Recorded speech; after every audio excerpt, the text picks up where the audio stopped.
जंगल जंगल राम फिरे रे, लंका में रोवे सीता माई, कर्म रेखा बडे दुस्तर हे तेल गटे नाराई. जंगला जंगलामध्ये प्रभू रामचंद्र ज्यावेळेस सीता माता वनवासा राजा रावणानं चोरून नेलं, त्यावेळेस सीता माता जानकी मातेला नेलं. प्रभू रामचंद्र हे सीते म्हणून पत्नीचा विलाप करू लागले. 14 वर्ष अशोक वाटिकेमध्ये आमच्या सीतामाईला त्या ठिकाणी राहावं लागलं. बायको एक दिवस गावाला गेली तर करमत नाही हो. आमची गेली काल म्हणून म्हणलं. खरं सांगा, पत्नी एक दिवस गावाला गेली तरी अजिबात करमत नाही. आणि तिला बी दम निघत नाही. घरी गेले तिकडं माहेरला गेलं की लगेच म्हणणार हॅलो कुठं आहे, घरी आहे. तेवढं ते गॅस बंद करा बरं म्हणते. हाय का अनुभव आहे तुम्हाला? गॅस बंद करा, केला गॅस बंद.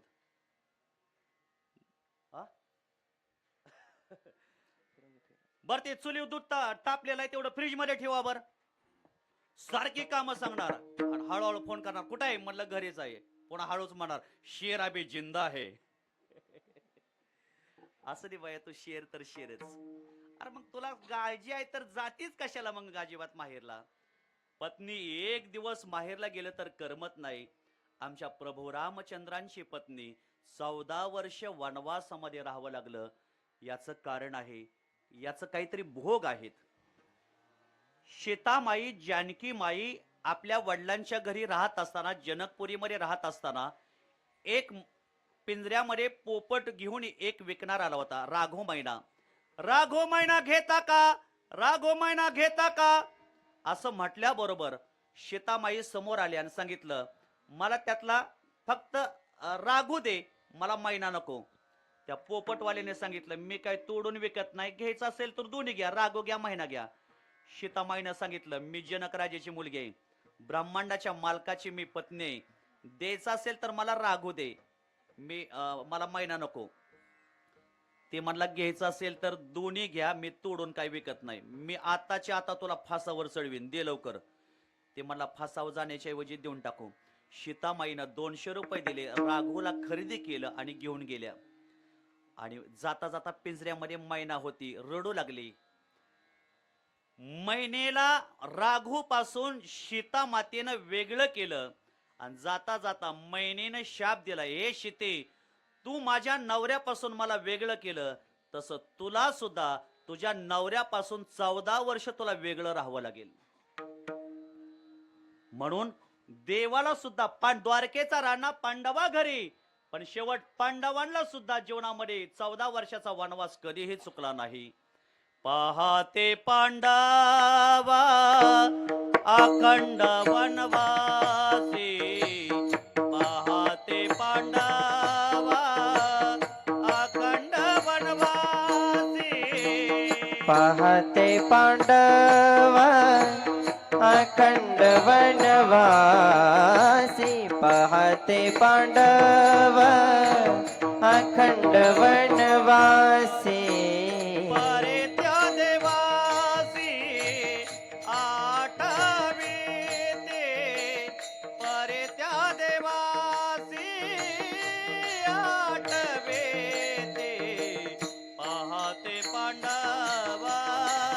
अखंड वनवासी, पाहते पांडवा अखंड वनवासी.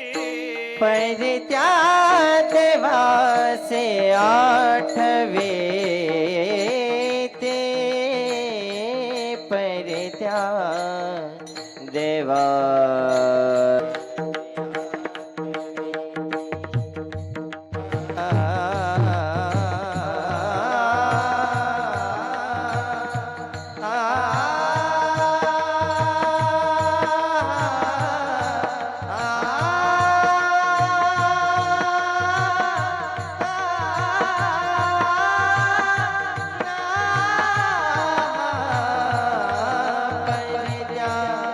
परत्या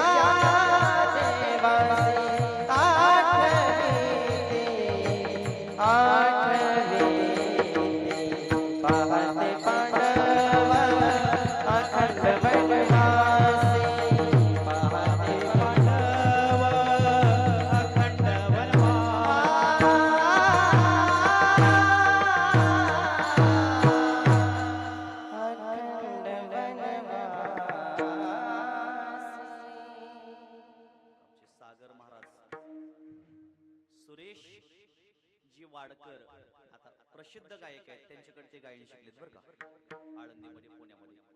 पहा ते पांडव अखंड वनवासी, पांडवांनाही भोगावं लागलं, फुलाच्या झाडालाही भोगावं लागतं. फुलाची प्रारब्ध वेगवेगळे आहेत. उत्तम प्रारब्धावाला फुल देवाच्या डोक्यावर जातं, मध्यम प्रारब्धावाला फुल महाराजांच्या गळ्यामध्ये येतं आणि कनिष्ठ प्रारब्धावाला फुल प्रेतावर वाहिला जातं. देवाला भोगावं लागतं, संतांना भोगावं लागतं, फुलालाही भोगावं लागतं, मातीच्या भांड्याला भोगावं लागतं. कुंभार बाबांच्या एकाच कारखान्यातून निघाली 3 मडकी. उत्तम प्रारब्धावाला मडकं दहीहंडी फोडायला जातं, मध्यम प्रारब्धावाला मडकं घरामध्ये मीठ लोणी ठेवायला जातं आणि कनिष्ठ प्रारब्धावाला मडकं म्हाताऱ्याला कोटवरनं ओढता येत नाही, खाकरायला बेडकं टाकायला जातं. बघा, लक्ष द्या. मातीच्या भांड्याला भोगावं लागतं, फुलाला भोगावं लागतं, प्रेतालाही भोगावं लागतं. उत्तम प्रारब्धावाला प्रेत जसं नवरदेव सजवला तसं सजवलं जातं. लाखो भाविक पाठीमागं मोर भजन करत निघालेले आहेत आणि एक प्रेत असं आहे, कुत्रे भोवताली 3-4 दिवस जंगलामध्ये पडलेलं आहे, कुणीही त्याला उचलायला तयार नाही, बेवारस जिवंत आहे तोपर्यंत. म्हणजे प्रेतालाही भोगावं लागतं. उत्तम प्रारब्धावाला प्रेत चांगल्या प्रकारचं भजन करत जातं, कनिष्ठ प्रारब्धावाला प्रेत खऱ्या अर्थाने तिथं बेवारस पडतं. आज पिनू दादाचं बिचाऱ्याचं पुण्य आज का पुण्य आहे? कारण की आज खऱ्या अर्थाने वार कोणवार आहे व दिगो ताई, आज वार सोमवार आहे, सोनेश्वराचा वार आहे, महादेवाचा आज फडतरे मामा वार आहे. आणि दुसरी गोष्ट, आज एकादशी आहे.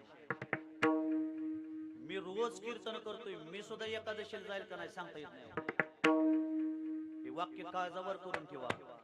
आज पिनूदादाचं एवढं बिचाऱ्याचं पुण्य आदल्या जन्मात नसेल किंवा त्याच्या आदल्या जन्मात नसेल, काय बिचाऱ्याने पुण्य कमवलं असेल, म्हणून आज वार सोमवार आहे, एकादशी आहे. या एकादशी दिवशी या बिचाऱ्याचं वर्ष श्राद्ध येतंय. 100% एकही टक्का दोष या घरामध्ये शिल्लक राहिला नाही. साधला हा पर्व काळा,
आज विनोदादांच्या जीवनामध्ये त्यांनी पुण्य केलं आहे म्हणून आज एकादशी आहे. आज वार सोनेश्वराचा वार, महादेवाचा वार, आज सोमवार आहे. हा योग कधीही येत नाही. कितीतरी दिवसातून असा पर्व काळ येत असतो. आज विनोदादांचं पुण्यस्मरण म्हणजे प्रत्येकाला या मृत्यू लोकामध्ये भोगावं लागतं. माणसाला भोगावं लागतं, मातीच्या भांड्याला भोगावं लागतं, प्रेताला भोगावं लागतं, मातीच्या भांड्याला भोगावं लागतं. काही लोक म्हणतात महाराज मी आणि पवार साहेब एकाच कॉलेजमध्ये शिकलो. काही लोक जुनी मंडळी म्हणतात अहो पण त्यांचं प्रारब्ध चांगलं आहे, ते दिल्लीला गेले पाहिजे आणि आपलं प्रारब्ध कनिष्ठ आहे. कोयते घेऊ घेऊ आपण ऊसच तोडला पाहिजे. काही लोक म्हणतात ना ते आणि मी एकाच वर्गात शिकलो. एकही गुरु से विद्या पढ़े थे, कृष्ण ते छोटे सुदामा बडे थे. एकाच कॉलेज मध्ये कृष्ण भगवान परमात्मा आणि सुदामा शिकले. पण सुदामा दारोदारी जाऊन भीक मागितलं आणि कृष्ण भगवान परमात्मा द्वारकेचा राजा झाला. कधी कधी काय म्हणतात ना लोक, दादा आम्ही एकाच बेंचवर बसलो, आम्ही एका कॉलेजमध्ये शिकलो, बोलत असतात लोक. कधी कधी लोकांचं काय म्हणणं आहे, महाराज आम्ही एवढं भजन करतो राव, गळ्यात तुळशीची माळ आहे, आम्ही आळंदी पंढरपूरची वारी करतोय, कधी कोणाच्या वाळल्या पाचोळ्या पाय देत नाही, तरीही आमच्या प्रपंचात दुःख कसं काय? प्रत्येक माणसाचा प्रश्न आहे. आम्ही एवढं भजन करतो, आम्ही बाळूमामाची एवढी सेवा करतो, आम्ही एवढा देवदेव करतो, आम्ही कोणाच्या वाळल्या पाचोळ्या पाय देत नाही, तरीही आमच्या प्रपंचात अडचणी संकट दुःख कसं काय? आणि काही लोक खाऊ नाही ते खातात, पिऊ नाही ते पितात, एकही तमाशा चुकवत नाहीत, अनेक लोकांना त्रास देतात, कधी जन्मात वारी केली नाही, कधी भजन केलं नाही, कधी कोणाला गोष्टी हाताने कावळा हाणला नाही, तरीही त्यांचं चांगलं कसं काय चाललंय? मावशी बऱ्याचशा लोकांचा आमच्याकडे प्रश्न आहे, पण याचं उत्तर आमच्या बाबांच्या मुखातून ऐकलंय. कभी गर्मी कभी सर्दी, कभी गर्मी कभी सर्दी, ये तो कुदरत के नजारे हैं, प्यास तो उसे भी लगती है जो नदी के किनारे है. तुम्ही दिवसभर नदीच्या काठाला पाण्याकडे बघत बसलं म्हणजे काय तहान लागत नाही का? तसं जन्मभर परमार्थ भजन चांगलं केलं म्हणजे काय दुःख भोगावं लागत नाही का? एकाला भोगावं लागतं. याचं एकच कारण, आता जे सध्या भोगतो याला प्रारब्ध म्हणावं, पाठीमागच्या आदल्या जन्मातलं जे भोगायला मिळतं हे संचित म्हणावं, आणि आता जे चालू आहे त्याला प्रियमान म्हणावं. जे कणगीत साठवले तेच आपल्याला खायला मिळणार, कणगीत साठवलेलं नाही ते खायला मिळणार नाही. म्हणजे कणगीत साठवलेलं आपल्याला संचित आहे हेच आपल्याला भोगायला मिळणार. एक मनुष्य जेवायचा आपल्या घरी आणि तंबाखू खायला जायचा दुसऱ्याच्या घरी. एक मनुष्य जेवायचा आपल्या घरी आणि तंबाखू खायला जायचा दुसऱ्याच्या घरी, आणि त्या पाटलांच्या ताटाकडे बघायचं आणि अख्ख्या गावात म्हणायचं अहो पाटलाच्या रानामध्ये अख्खं ज्वारीचं पीक आहे आणि पाटील गावाच्या चपात्या खातात. तेवढ्यात एक माणूस म्हणला तुम्हाला कसं काय माहिती? म्हणला मी रोज त्यांची तंबाखू खायला जातो म्हणून मला माहिती आहे. आणि आज माझ्या शेतामध्ये गव्हाचं पीक आहे आणि मी रोज भाकरी खातो. अरे बाबा, पाटलाच्या शेतामध्ये गेल्या वर्षी गहू होता, पाटलांनी काढला, तो कणगीमध्ये साठवला आणि गिरणीवर दळाय नेला आणि तो दळून आणला, म्हणून 12ही महिने पाटील सध्या आता गव्हाच्या चपात्या खातात. आता जरी पाटलाच्या शेतामध्ये ज्वारीचं पीक असलं तर पाटील गेल्या वर्षीचं पीक होतं गव्हाचं, ते दळून आणलं म्हणून चपात्या खाणार आहे. तुझ्या शेतामध्ये आता गव्हाचं पीक आहे आणि गेल्या वर्षी ज्वारीचं पीक होतं, तू ज्वारी काढली, दळली, आणली, ज्वारी काढली, कणगीत साठवली, दळून आणली, ती खाल्ली, म्हणून तुला 12ही महिने भाकरीच खायला आणि पाटलाला 12ही महिने चपात्या खायला. आताच जेवण चालू पिकावर अवलंबून आहे, तर आताच जेवण मागच्या वर्षीच्या पिकावर अवलंबून आहे. तसं आताच सुख दुःख अडचणी चालू कर्मावर अवलंबून नाही, तर आधी असलेल्या संचितावर अवलंबून आहे. भोग तो न घडे संचिता वाचुनी. समजा एखादी कणिक घेतली आपण, कणिकेत धान्य साठवायची, जर त्या कणिकेमध्ये आपण जर अगोदर हरभरे टाकले बघा आणि अर्धी भरली कणिक आणि नंतर जर तांदूळ टाकले, मग आपण काय करतो, कणगीला दोन झाकणं असतात, एक खालून काढायचं असतं आणि एक वरून टाकायचं असतं. आणि कणगी झाकून ठेवली आणि 2 महिन्यांनी मनात विचार आला मला तांदूळ खायचे, पण तो आपण उघडल्यावर काय मिळालं वागवतो, लक्ष आहे बरं का? हरभरा, पण हरभरा खाल्ल्याशिवाय भोगून म्हणजे हरभरे दळून आणल्याशिवाय ते भरडल्याशिवाय आपल्याला तांदूळ मिळणार नाही. हरभरे काढा, येऊ द्या, हळू हळू हळू हळू हरभरे संपवा, एक दिवस तांदूळ लागल्याशिवाय राहणार नाही. तसं प्रपंचातलं दुःख दुःख येऊ द्या, फक्त एक करा, ते दुःख दुःख करू नका, भगवान परमात्म्याचं नामस्मरण करा, 100% सुखाचे तांदळाचे दिवस आल्याशिवाय राहणार. प्रत्येक माता माऊलीला माझी विनंती आहे, तुमच्या प्रपंचात दुःख आहे, अडचण आहे, संकट आहे, फक्त एक करा, सकाळी 1 तास आणि संध्याकाळी 1 तास भगवान परमात्म्याचं चिंतन करा. कसलं बी संकट असू द्या, तुमचं 1 वर्षाच्या आत तुमचं संकट टळून गेल्याशिवाय राहणार नाही.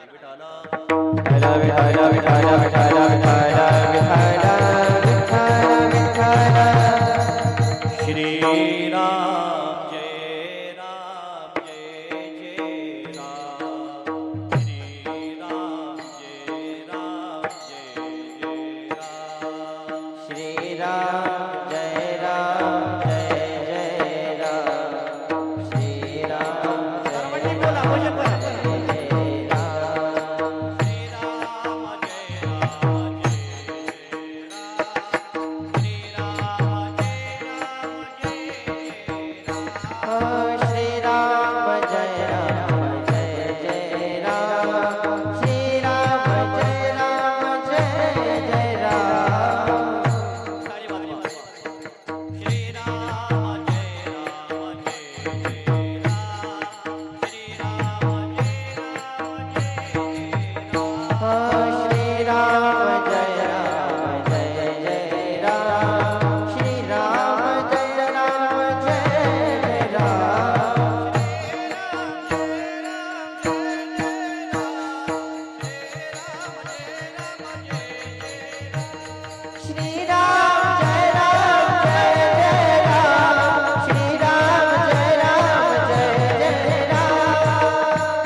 मातीच्या भांड्याला भोगावं लागतं, दगडाला भोगावं लागतं, दगडाला सुद्धा भोगावं लागतं.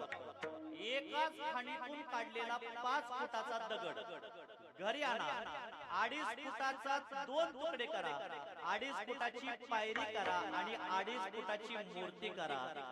जिथं ज्याची मूर्ती होते तिथं लोक डोकं टेकवतात आणि ज्याची पायरी होते तिथं लोक लाता ठेवतात. पाषाण देव पाषाण पायरी, पूजा एकावरी पाय ठेवी. एक मावशी लोखंडाचा तुकडा घ्या, एकाचा चिमटा करा 6 इंचाचा आणि 6 इंचाचा चमचा करा. चिमटा और चमचे से बहुत बड़ी तकदीर, चिमटा जलता है अंगारों में, चमचा खाता है खीर. 1 फुटाचा लोखंडाचा तुकडा घ्या, 6 इंचाचा चिमटा करा आणि 6 इंचाचा चमचा करा. चिमटा आयुष्यभर दादा चुलीचे निखारे उचलतो आणि चमचा आयुष्यभर खिरीच्या पातेल्यामध्ये काय खातो,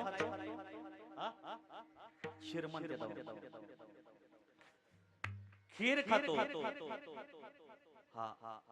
पूर्वी चमचे नव्हते, पूर्वी चमचे नव्हते, पूर्वीचे लोक हाताने जेवायचे, हाताने कांदे पोहे खायचे. आता सकाळी उठले डिश आणि पोहे आले की त्याच्यामध्ये येतो काय, डिश पोहे, आणि आपल्या तोंडाच्या मध्ये जो येतो त्याचं नाव काय, चमचा.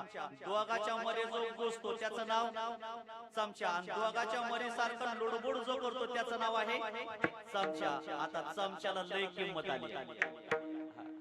पूर्वी चमचे नव्हते, पूर्वीची लोक हाताने खायचे, हाताने नाश्ता करायचे. आता कांदा पोहे आले की दोघाच्या मध्ये येतो चमचा आणि दोघाच्या मध्ये जो घुसतो त्याचंच नाव आहे. अरे दोघाच्या मध्ये घुसायचं ज्याचं काम आहे त्याचंच नाव आहे चमचा. चमचा आयुष्यभर खिरीच्या पातेल्यामध्ये खीर खातो, प्रारब्ध चांगला आहे. आणि चिमटा आयुष्यभर निखारे कोळशे उचलतो, प्रारब्ध आहे त्याचं. हाँ, चिमटा और चमचे से बहुत बड़ी तकदीर. चिमटा जलता है अंगारों में, चमचा खाता है खीर. तसं प्रत्येकाला भोगावं लागणारा प्रारब्ध आहे. भोग तो न घडे संचिता वाचोनी. संचिता जे साठवलेलं आहे तेच आपल्याला भोगायला मिळणार आहे. आता चांगलं साठवायला शिका. मला विनंती करायची, आता बंद करा, बाकीचं काय असेल ते उद्योग सगळं सोडून द्या. आता चांगलं साठवायला सुरुवात करा. एक दिवस हळूहळू ते चांगलं भोगायला मिळण्याशिवाय राहणार नाही. भोग तो न घडे संचिता वाचोनी. फक्त एक करा, करावे ते मनी समाधान. फक्त मनामध्ये समाधान म्हणा, कारण दुःख या जगात कोणालाही चुकलेलं नाही.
आहे तसंच करायचं. आई वडिलांची सेवा करायची, प्रपंच करायचा, शेती करायची, सगळं आहे असंच करायचं. आणि एक करायचं, फक्त जे काय प्रपंच आहे तो माझा सगळा देवाचा आहे असं समजून काम करायचं. मनावणी मनी मानू नये खेदू. फक्त एक करा, मनात खेद बाळगू नका, म्हणजे दुःख बाळगू नका. कारण ही सृष्टी सगळी देवाची. हे जग कोणी निर्माण केलं? देवाने निर्माण केलं. चाले हे शरीर देवाची असते. आणखी तर खूप मावशी भयंकर काळ येणार आहे, खूप भयंकर. आता युद्ध होतंय, नवीन नवीन नवीन नवीन नवीन संकट आपल्यावरती यायला लागलेले आहे. 2032 पर्यंत खूप खूप माणसाला सहन करावं लागणार आहे. आपल्याला निसर्ग साथ देत नाही, शासन आपल्याला साथ देत नाही, कुणीही आपल्याला साथ देत नाही. एक विचार आहे, एक सांगतो, प्रत्येक माणसाने या मृत्यू लोकांमध्ये चांगलं वागा, नीती चांगली ठेवा, पांडुरंगाची सेवा करा, संत सद्गुरू बाळूमामाची सेवा करा. आयुष्यामध्ये या दुःखामध्ये तुम्हाला भगवान परमात्मा वाचवल्याशिवाय राहणार नाही. सगळ्याला हात जोडून विनंती आहे, या कलियुगातले शेवटचे संत सद्गुरू बाळूमामा आहेत. शेवटचे संत आहेत. मी त्यांच्या भागवतवाणीमध्ये असं ऐकलंय, जो इथून पुढे बाळूमामाची सेवा करेल खऱ्या अर्थाने तोच मनुष्य या मृत्यू लोकामध्ये व्यवस्थित जीवन जगू शकणार आहे. आदमापूरला जावा, गेल्यानंतर बाळूमामांचा फोटो घरी घेऊन या, रोज फोटो पुसा, त्या फोटोची पूजा करा, त्या फोटोला उदबत्ती लावा, रोज नैवेद्य दाखवा आणि पांडुरंगाचा बाळूमामाचा फोटो रोज पहा.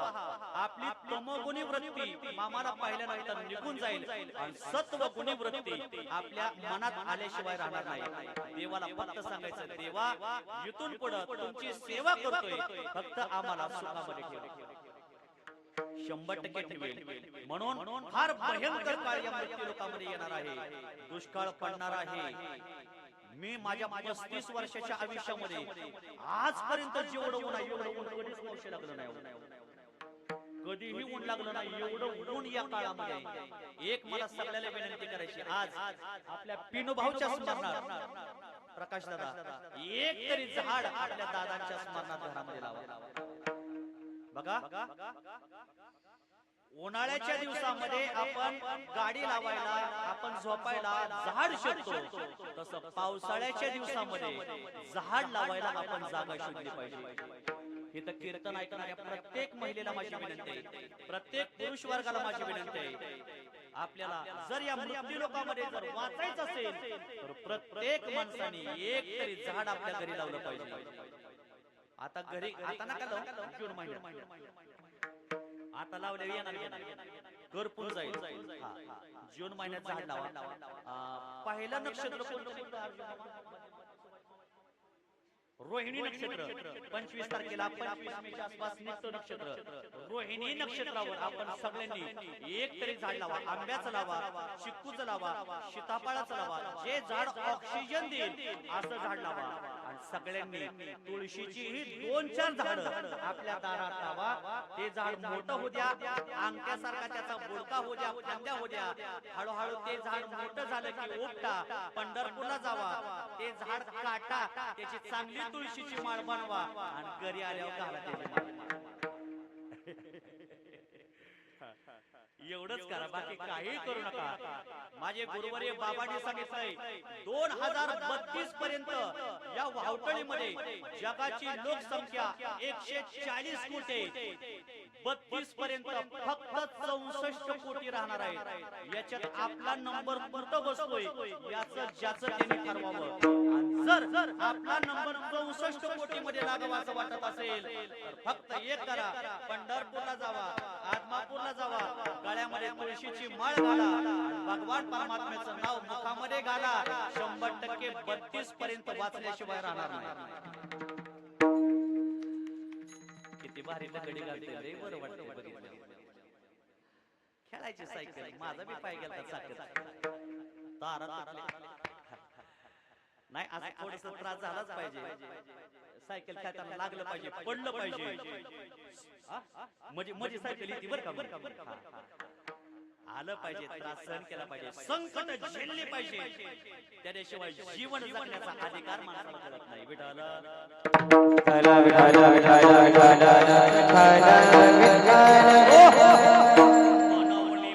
फक्त एक करा, आहे तसंच करा. मनवणी म्हणे मानून एक येतो, मनावा गोविंदो वेळोवेळा. संसाराचं चिंतन केलं का नाही आपल्याला दुःख येणार डोक्यात. संसाराचं चिंतन केलं की दुःख डोक्यात येणार, आणि परमात्म्याचं चिंतन केलं की रामकृष्ण डॉक्टर साहेब आणि परमात्म्याचं चिंतन केलं की दुःख डोक्यात येणार नाही. एक मुलगा नवरात्र उत्सवामध्ये ज्योत आणायला गेला आणि ज्योत आणता आणता रोडने आला ती ज्योत भाजली हाताला ज्योत भाजली आवाज आणि पायाला बी तारावरून फोड आले काय मुलं 10 किलोमीटर पर्यंत ज्योत घेऊन येत पायाला फोड आले तारावरून पण आणि आल्याबरोबर काय त्रास झाला नाही ज्योत होते मनामध्ये जगदंबेचं चिंतन होतं आई साहेबाचं चिंतन होतं भाजलेले बी त्याला कळालं नाही पायाला फोड आले तरी कळालं नाही कारण आकाबाई डोक्यात होते म्हणजे आई साहेब होते ना त्याच्यामुळे काय जाणवलं नाही आई साहेब उतारल्या घरी आलं झोपलं की एवढा लागलं लय पाय दुखतात लय पाय दुखतात लय हाताला लय त्रास होतोय ज्योत भाजली पायाला फोड आलेले आहेत एवढा लागलं आई आई लय पाय दुखतात आई म्हणे गप झोप एवढं नको अजिबात काय होतोय दिवसभर ज्योत घेऊन नाचला तिथं तुला त्रास झाला नाही घरी आले की आम्हाला झोप येऊ देत नाही येवतोय आई ज्योत घेऊन चालत असताना माझ्या मनामध्ये आई जगदंबेचं चिंतन होतं मला दुःख वाटलं नाही आता घरी आलोय आता संसाराचं चिंतन डोक्यात आलंय म्हणून पाय दुखायला लागले तुम्ही संसाराचं चिंतन केलं माझी आई होती माझे वडील होते माझी शेती होती माझे बंधू माझे हे सगळं जर आठवलं की दुःख होणार पण परमात्म्याचं चिंतन जर मनात असेल तर आपल्याला कधीही बाकी दुःख होणार नाही मनोनी मनी मानून एके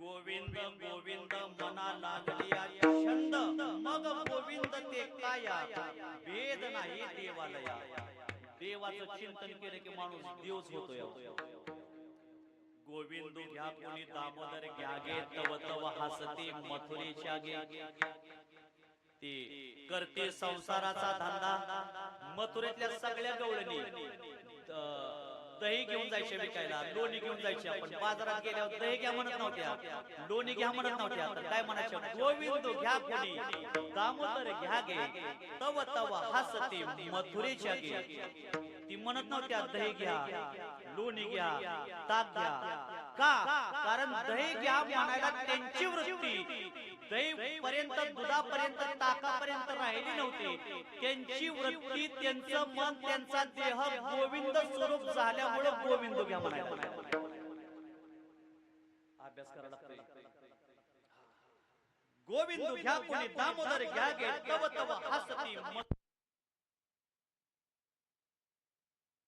सगळं मुलगा चांगला मिळाला तर लोक लगेच म्हणतात कशामुळे झालं आमच्या नशिबाने झालं बरोबर आहे हेच तुमच्या तोंडातून मला ऐकायचं पण असं कधी म्हणणार नाही की महाराजांमुळे चांगलं झालं कधी म्हणत नाही पण ऐका चांगलं झालं तर आमच्या नशिबाने झालं आम्हाला समाधान मिळालं आणि वाईट झालं तर आम्हाला देव कोपला माणसं बरीचशी लोक मग देव आमचं वाटोळ करतो म्हणून लोक देवावर नाराज होतात देवावर रुसतात माझे जगद्गुरु तुकोबराय सांगतात देवावर कधीच कुणी रुसायचं नाही का देव कुणाचंच वाईट करत नाही आणि करुसावे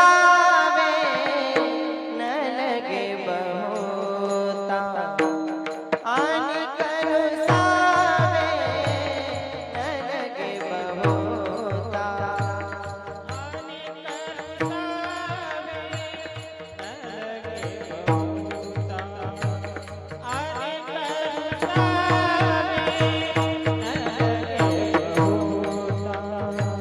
आणि करुसावे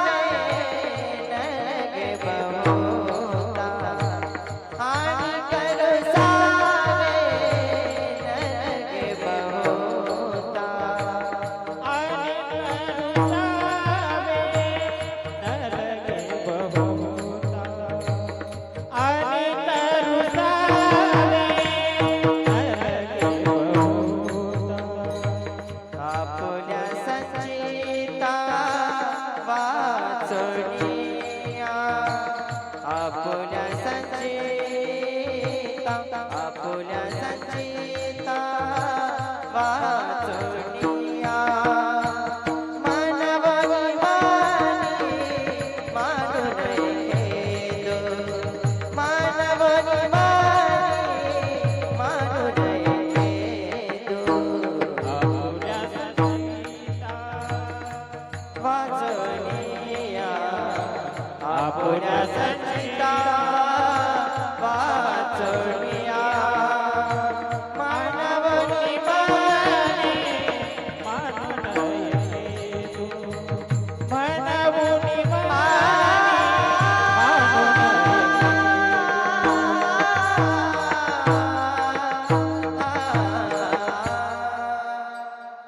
अनेक रुसावे न लगे बहुता आपुल्या संचिता वाचनिया.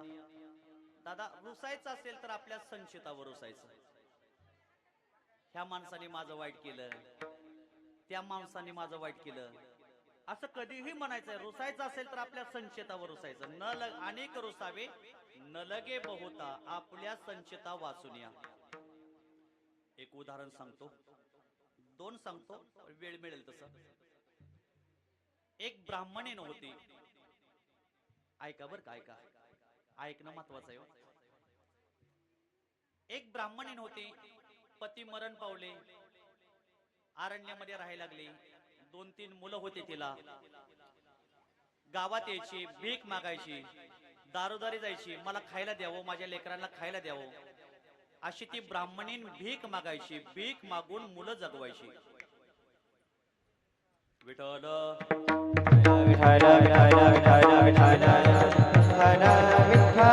विठ्ठल. ऐका ना, एक ब्राह्मणीन होती, पती मरण पावला, भीक मागून मुलांना जगवू लागली, अरण्यामध्ये जंगलामध्ये राहायला गेली आणि सहज एक दिवशी भीक मागायला गेली. तिला भाकरी तुकडा काय मिळाला नाही. एका मावशीने तिला हरभरे दिले. काय दिले? हरभरे दिले. ते हरभरे घेऊन घरी आली, मुलांना खाऊ घातलं त्या ब्राह्मणीनं हरभरे, आणि उद्या उपयोगी पडतील म्हणून थोडेसे पिशवीत हरभरे एका डेऱ्यामध्ये ठेवले. मुलांना तसंच हरभरे खायला घालून संध्याकाळी झोपवलं. ती ब्राह्मणीन झोपली गेली आणि नेमके जंगलात चोर आले. दिवा दिसतोय, घरात गेले, आतमध्ये घुसले, काहीच त्या चोरांना सापडलं नाही. एक जण उतरंडीकडे गेला, नेमकं त्या उतरंडीतला एक डेरा उचलला, हलवला. खळखळ काय वाजतंय म्हणून त्याला वाटलं बहुतेक खरबुजी मणी दिसतात सोन्याचे. त्याला वाटलं सोन्याची मणी दिसतात. हरभरे खळखळ वाजायला लागले ना.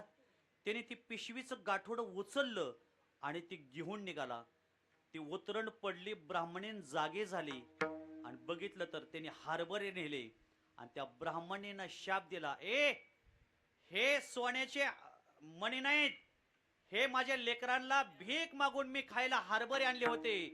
तुम्ही माझ्या लेकरांचे हरभरे तुम्ही घेऊन निघाला. उद्या माझी मुलं उपवाशी झोपतील, खायला मिळणार नाही. जो कोणी हे हरभरे घेऊन जाईल, खाईल, तो 18-20 दारिद्र्य राहील, मरेपर्यंत भिकारी राहील. ते चोरांनी गाठ ऐकलं हे का नाव? हरभऱ्याच्या मागे शाप आहे. आपण जर चोरून नेले हरभरे खाल्ले, आपल्याला मरेपर्यंत दारिद्र्य भोगावं लागेल. म्हणून ते हरभऱ्याचं गाठोड त्यांनी सुदाम देवाच्या त्या गुरुकुलाच्या नगरीमध्ये टाकलं. आणि नेमकी ती नगरी होती कृष्णदेव सुदाम्याची. कृष्ण भगवान परमात्मा सुदाम देव तिथंच गुरुकुलामध्ये शिकत होते. आणि कृष्णाला त्यांच्या गुरुमातेने सांगितलं, कृष्णा लाकूड तोडायला जा अरण्यामध्ये. पण जाताना खायला काय दिले? हरभऱ्याचं गाठोडं पडलं होतं. म्हणले हे हरभरे खावा. त्या हरभऱ्याचं गाठोडं सुदाम देवाच्या जवळ दिलं. सुदाम देव निघाला, कृष्णदेव लाकडं गोळाय निघाले. दोघं मित्र होते. निघाल्याबरोबर भला मोठा पाऊस आला आणि आल्याबरोबर कृष्णदेव झाडावर चढले आणि सुदाम देवाच्या जवळ हरभऱ्याचं गाठोडं ते पडलं होतं. ते गाठोडं नेमकं सुदाम देवाच्या जवळ आलं. उन्हाळ्याच्या दिवसात तहान लागते आणि पावसाळ्याच्या दिवसात काय लागते हो? हा, भूक लागते. नेमके ते सुदाम देवाला भूक लागली. हरभऱ्याचं गाठोडं जवळ होतं. सुदाम देव हरभरे खाऊ लागला. कृष्णाने वरून हाक मारले, ए सुदामा, लका मला दे ना काहीतरी, थोडं खातोय, खायला दे. त्याने सांगितले, मी काय खात नाही, माझे दात कारा कारा वाजतात थंडीमुळं. असं आहे काय? मला खायला देत नाही, मला चोरून तू खातोय, तुला 18-20 व दारिद्र्य. तिथं देवाने बघितलं, तुला इथून पुढे मला चोरून खाल्लं तर तुला पुन्हा खायला कधी मिळणार नाही. म्हणून देवाला खायला घातल्याशिवाय आपण कधीच खायचं नाही. कोण माता माऊली असे महाराज रोज देवाला नैवेद्य दाखवते, त्याच्याशिवाय मी खात नाही. कोण माता माऊली असेल असा रोज देवाला नैवेद्य दाखवत असेल, आजचं पाकिट माझं तुम्हाला मोकळं देणार.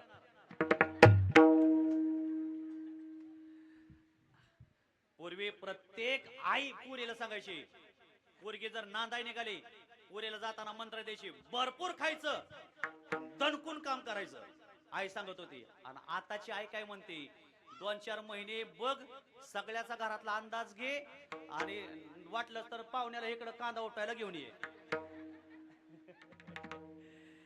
पूर्वीची आई म्हणायची, दणकून खायचं, दणकून पोटभर खायचं, दणकून काम करायचं. अवघड झाली परिस्थिती आताची. विठ्ठल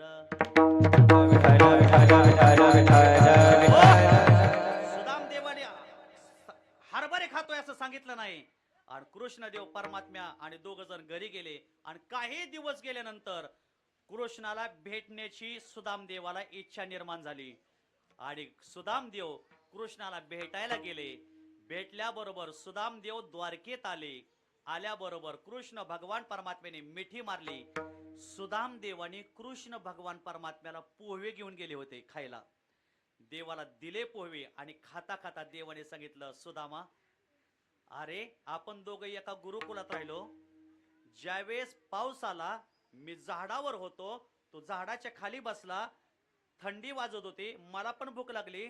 सुदामा, मी तुला खायला मागितलं तर तू मला हरभरे खायला दिले नाहीत. स्वतः हरभरे खाल्ले, का दिले नाहीत?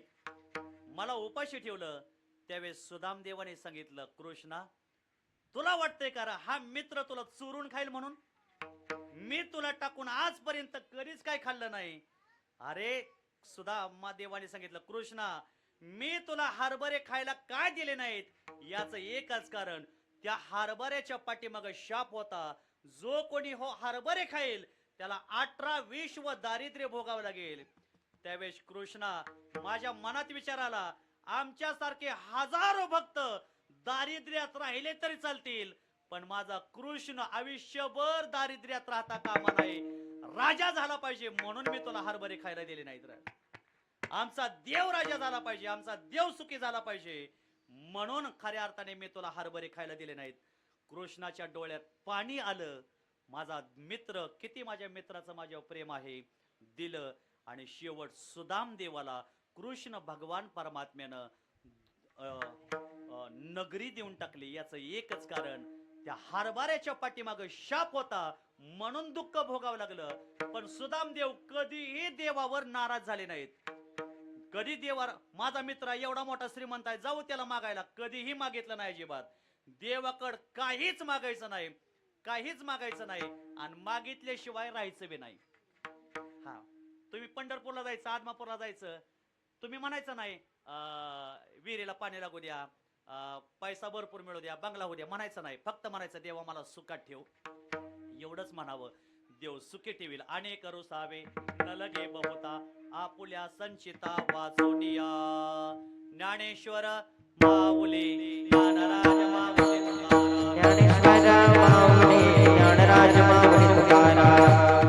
माऊली ज्ञानराज माऊली तुकाराम. तुका मने भार घातलियावरी, होईल कैवारी नारायण. माझ्या बशांची 8 मिनिटं शिल्लक आहेत. 8 ते 9 मिनिटं. किती वाजले बघा? 8 ते 10 मिनिटं माझ्या बशांची शिल्लक आहेत. आज आपण सर्वजण मिळून वैकुंठ प्रवीण कुमार म्हणजे पिनू आज यांचा समाधी सोहळा या घरामध्ये संपन्न करतोय. तरणा बांड देखना मुलगा, हसरा चेहरा, आनंदी चेहरा. कधीही त्यांनी त्यांच्या जीवनामध्ये आपलं मित्र प्रेम कधीही सोडलं नाही. आज त्यांचे मित्र असतील, आज त्यांना या ठिकाणी भेटायला आलेले आहेत. आमचा एक जीवा सखा, आम्ही रोज एकत्र राहायचो, एकत्र बोलायचो, एकमेकाला भेटायचो, आम्ही तीर्थयात्रेला जायचो. मला कुणीतरी सांगितलं की पिनू दादांनी एक वारी केली होती म्हणून. काय बिचाऱ्याचं पुण्य आहे, माणसाने जन्मात येऊन एकदा तरी वारी करावी. ज्ञान असावं ज्ञानोबरायांसारखं, वैराग्य असावं तुकोबरायांसारखं, प्रेम असावं नामदेवरायांसारखं, आणि मैत्री असावी कृष्णदेव सुदाम्यासारखी. आज पिनूदादांचे मित्र या ठिकाणी तरुण होते, लग्न झालं नव्हतं, खेळण्या बागडण्याचं वय. खऱ्या अर्थाने भगवान परमात्म्याने अचानक देव आज्ञा दिली. स्वभाव बिचाऱ्याचा मन मिळावं, निधड्या छातीचा कधीही कुणाला न भिलेला व्यक्ती, 10 हत्तीचं बळ असेल जिथं लात मारेल तिथं पाणी काढणारे व्यक्तिमत्व प्रकाश दादा. कसा जरी असला तरी शेवट भावच असतो ना. कसा बी असू द्या, वेडा असू द्या, चिडचिड करणारा असू द्या, त्रास देणारा असू द्या, पण शेवट दोघही एकमेकाला पाठीवर पाय देऊन आलेला असतो. आज तुम्हाला सगळं मिळेल. विठ्ठल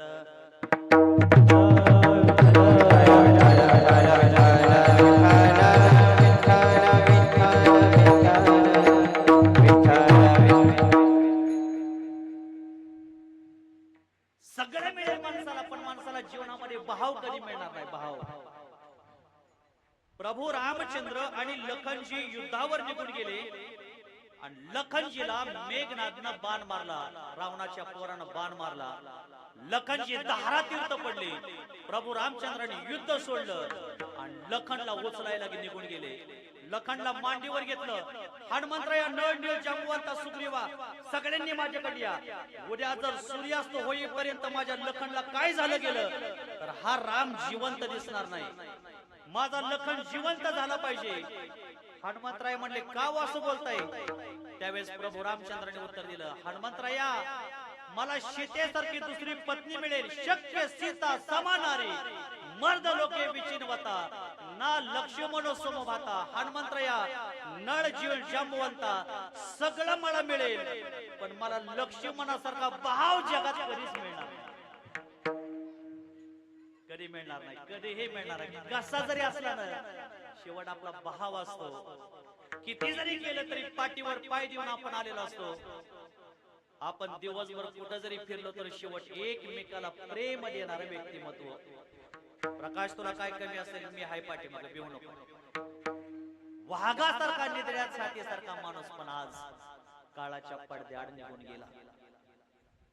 क्या कभी अंबर से सूर्य भी चढ़ता है, क्या कभी बिन बाती दीपक जलता है, कैसी ये अनहोनी हराक हुई है नम, छोड़ गया जो तो कैसे जिएंगे हम. तू ही किनारा, तू ही सहारा, तू जग सारा, तू ही हमारा सूरज, तू ही तारा.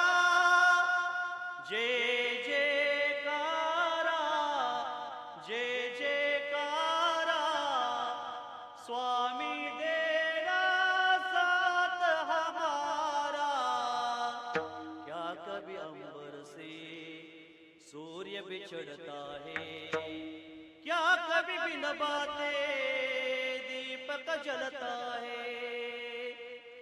कधीतरी दोघ जण एकत्र खेळले असतील, कधीतरी दोघ जण एकत्र राहिले असतील, कधी बहीण भावांना एकत्र एकमेकावर रागवले असतील. आज सख्या बहिणी जरी नसल्या तरी चुलत बहिणी तरी होईना घरात आहेत. आमचा पिनू दादा कधीतरी एकमेकाला चेष्टा केली असेल, कधीतरी एकमेकावर रागवला असाल, कधीतरी एकमेकाला खाण्यासाठी भांडला असाल, मावशी हे 100% माणसाला आठवतं. आपण सगळी विकास भाऊ एकत्र आहे तोपर्यंत आपल्याला एकमेकाची किंमत कळत नाही. ज्या दिवशी आपली महिना 2-2 महिने एकमेकाची भेट होणार नाही दादा, त्या दिवशी आपल्याला वाटेल खऱ्या अर्थाने आपली माणसं आपल्या जवळची निघून गेली. हे माणसाला 100% कळतं. व्यक्ती आहे तोपर्यंत आम्हाला व्यक्तीचं महत्व कधीही कळत नाही. दादा होते तोपर्यंत दादाचं कुणालाही महत्व कळत नाही. आज पावला पावलाला बिचाऱ्याची आठवण येते, कुठून येतील कुठून येतील कुठून येतील, पण आज येऊ शकणार नाही ती व्यक्ती. विनोभाव असतील किंवा अजयदादा असतील येऊ शकतील का? कधी येऊ शकणार नाही. आहे ती मोजकी माणसं शिल्लक राहिले, ते आपण जपली पाहिजे. भावानी भावाला प्रेम दिलं पाहिजे, बहिणीने एकमेकाला प्रेम दिलं पाहिजे.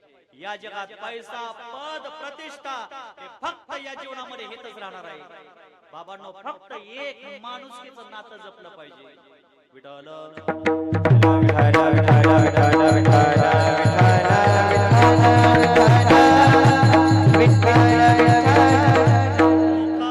सुखाची साखर ठेवणी जोडली जन्माची नाते. रामाच्या लोकात जपला माणूस मारो ते रायाचे छाते. वाघाचे लेलाने कपाळे टेळा तो ओझेड अंधार साठे. भनक बेतेचे नवाते भावाते आभाळ रे माझ्या पाटे. देवोनी किनारा मानाच्या होडेचा सारंग हरपला. माझा आनंद आनंद आनंद हरपला.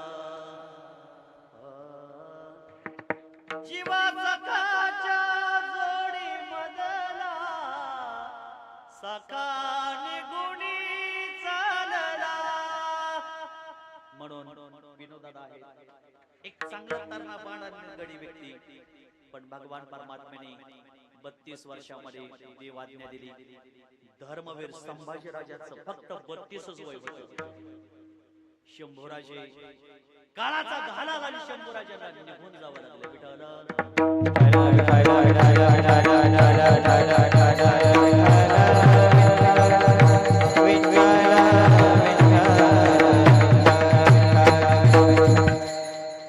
आवो विराजो आवो धीराजो शंभू राजा आवो धीराजो. सेवा को हे सिंहासन देवो काये आसन. जिम्मेदारी भरा जो सेवा भरा जो. आवो विराजो आवो धीराजो शंभू राजा आवो धीराजो. सेवा को है सिंहासन देवो का है आसन. शंभूराजे निघून गेले. खऱ्या अर्थाने विनोदादा निघून गेले. त्यांचे सर्व मित्र मंडळी या ठिकाणी आहेत. तुम्हाला ही विनोदादांची पावलो पावली आठवण येणार आहे. म्हणून प्रत्येकाने आयुष्यामध्ये एक तरी मित्र आपल्या जीवनामध्ये जोडावा. दुःख अडवायला उंबऱ्याचा रखा. दुःख अडवायला उंबऱ्याचा रखा. मित्रवन व्यामध्ये गारव्या सारखा. मित्रवन व्यामधी गारव्या सारखा. वाट चुकणार नाही जीवनभर कधी. वाट चुकणार नाही जीवनभर कधी. एक तू मित्र कर आरशा सारखा.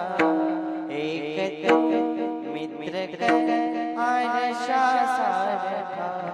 मित्र वनव्यामध्ये गारव्यासारखा मित्रवन व्यामधी गारव्यासारखा. विनोदादाचे मित्र आहे, विनोदाच्या आई आहे. सगळ्यात मोठं दुःख आई वडिलांना असतं, आमचा मुलगा गेला. खऱ्या अर्थाने जिवंत असून सुद्धा त्यांना असं मेल्यासारखं जीवन असतं. या दुःखातून आई वडिलाला सावरण्याची शक्ती भगवान परमात्म्याने द्यावी. त्यांच्या बहिणी असतील, त्यांचे चुलते असतील, चुलत भाऊ असतील, सगळे पाहुणे, मामा आमचे फडतरी मामा आहेत, त्यांची भाची होते. कधीतरी 100% आपल्या भाच्याची आठवण येत असते. खऱ्या अर्थाने असं कुटुंबाला या दुःखातून सावरण्याची शक्ती द्यावी. कुठंतरी प्रेम आहे म्हणून एवढा मोठा कार्यक्रम आमचे प्रकाश दादांनी या ठिकाणी केला. त्यांना धन्यवाद देतो. माझे परम मित्र आदरणीय आमचे महाडिकजी डॉक्टर साहेब या ठिकाणी आलेले. डॉक्टर साहेबांना नमस्कार. आमचे भाऊ दादा या ठिकाणी आहेत, तुम्हाला धन्यवाद. आमच्या लासुर्णे गावचे आदरणीय लक्ष्मी क्लॉथ सेंटरचे सर्व आदरणीय आमचे राजूभाऊजी जामदार भाऊ पाठीमाग काका या ठिकाणी आलेले, वेळात वेळ काढून त्यांनाही धन्यवाद. प्रकाश दादांना, माता भगिनीला सगळ्याला धन्यवाद देतो. गायक वादकाला धन्यवाद देतो. आमचे राजूभाऊ शिष्टी यांनाही धन्यवाद देतो. आणि माझ्या वाण्याला या ठिकाणी पूर्ण विराम देतो. माझ्या मुखातून चुकीचा अपशब्द गेला असेल तर माझे मला परत करा. बरोबर काय आहे ते सर्व गुरुवर यांचं आहे. व्यसनापासून लांब राहा, सगळ्याला माझी विनंती आहे. दुसरी गोष्ट, आपला हिंदू धर्म सगळ्यांनी टिकवा. हिंदू धर्म टिकवण्याची गरज आलेली आहे. समाजामध्ये एकी ठेवा, आपल्यामध्ये सगळ्यात एकी ठेवणं गरजेचं आहे. आणि चौथी गोष्ट, आपला वारकरी संप्रदाय सगळ्यांनी वाढवा, बाकी काही करू नका. आज हिंदू धर्म टिकवा म्हणायची आज वेळ आपल्यावर आलेली आहे. सगळ्यांनी आपल्या जीवनामध्ये एवढ्या 4 गोष्टी सांभाळल्या. आई वडिलाची सेवा, प्रपंचामध्ये नीती ठेवा, भावानी भावाची सेवा करा, बहिणीला प्रेम द्या, आई वडिलाला जिव्हाळा द्या, आणि वारकरी संप्रदायाविषयी अंतःकरणामध्ये आस्था बाळगा. आपलं जीवन सुखी झाल्याशिवाय राहणार नाही. ज्ञानेश्वर माऊली